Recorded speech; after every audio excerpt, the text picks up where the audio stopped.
सूरजपाल ने की शादी और नारायण साकार हरि का ससुराल कहाँ है? और तो और भोले बाबा तो सबके रिश्तेदार है। हाथरस सत्संग में मची भगदड़ और भगदड़ के बाद हुई मौतों ने हर किसी को झकझोर कर रख दिया। घटना के बाद नारायण साकार हरि से जुड़े कई अनसुने किस्से सामने आ रहे हैं। ऐसा ही एक किस्सा आज इस वीडियो में हम आपको बताने जा रहे हैं। नमस्कार, आप देख रहे हैं अमर उजाला और मैं हूं आपके साथ ज्योति चौरसिया। तो सबसे पहले ये जान लीजिए कि सूरजपाल का ससुराल कहाँ है और ससुराल वालों के साथ उसका रिश्ता कैसा है। उत्तर प्रदेश के एटा में सूरजपाल उर्फ साकार हरि का ससुराल है। वो भोले बाबा बना तो ससुराल वाले उसके भक्त हो गए। रिश्तेदारी नाम की रह गई। शुरुआती दौर में तो ससुराल आता और सत्संग भी किया करता था। बाद में प्रसिद्धि मिलने पर यानी फेमस हो जाने पर आना जाना बंद कर दिया। पटियाली के बहादुर नगर गांव में ही ये लोग पहुंचते तो औपचारिक मुलाकात हो जाती थी। अब आपको बताते हैं कि कब और किससे सूरजपाल ने शादी की।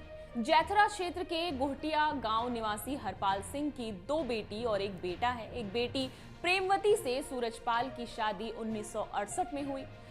उस समय सूरजपाल कक्षा 6 और प्रेमवती कक्षा 5 में पढ़ती थी। शादी के बाद सूरजपाल की पढ़ाई जारी रही, लेकिन प्रेमवती गृहिणी हो गई।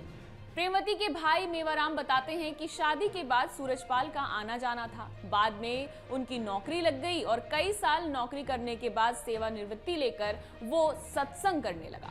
ससुराल के लोग बताते हैं कि 1995 में बाबा यहाँ आकर 15 दिन रुका था। कई जगह सत्संग किया। इससे तमाम लोग उनके अनुयायी हो गए। 2000 में प्रेमवती की मां कलावती का निधन हो गया। उनके 13वीं संस्कार में भोले बाबा का सत्संग रखा गया था। यह आखिरी मौका था जब भोले बाबा और प्रेमवती इस गांव में पहुंचे थे। कोई संतान न होने के कारण मेवाराम की पुत्री को ही सूरजपाल और प्रेमवती ने गोद ले लिया था, जिसकी मृत्यु हो गई। आगरा में उसे जिंदा करने के प्रयास में काफी बवाल मचा था और सूरजपाल सहित उनके 7 अनुयायियों पर मुकदमा भी दर्ज किया गया था। भोले बाबा के साले मेवाराम बताते हैं कि वे लोग भी उनका सत्संग सुनने जाते थे।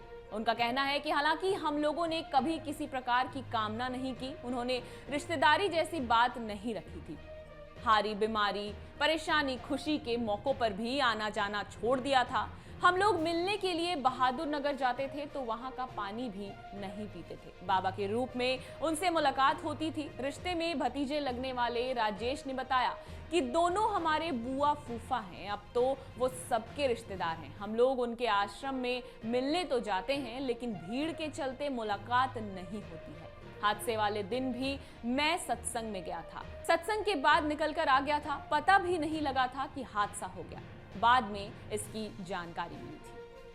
हाथरस सत्संग हादसे और बाबा साकार हरि से जुड़ी हर खबरें जो है हम आप तक लगातार पहुंचा रहे हैं। उनसे जुड़ी और भी अपडेट्स के लिए आप देखते रहिए अमर उजाला। अगर आप ये वीडियो YouTube पर देख रहे हैं तो हमारे चैनल को सब्सक्राइब करें और बेल आइकन को दबाना ना भूलें। अगर आप Facebook पर ये वीडियो देख रहे हैं तो हमारे पेज को लाइक करें।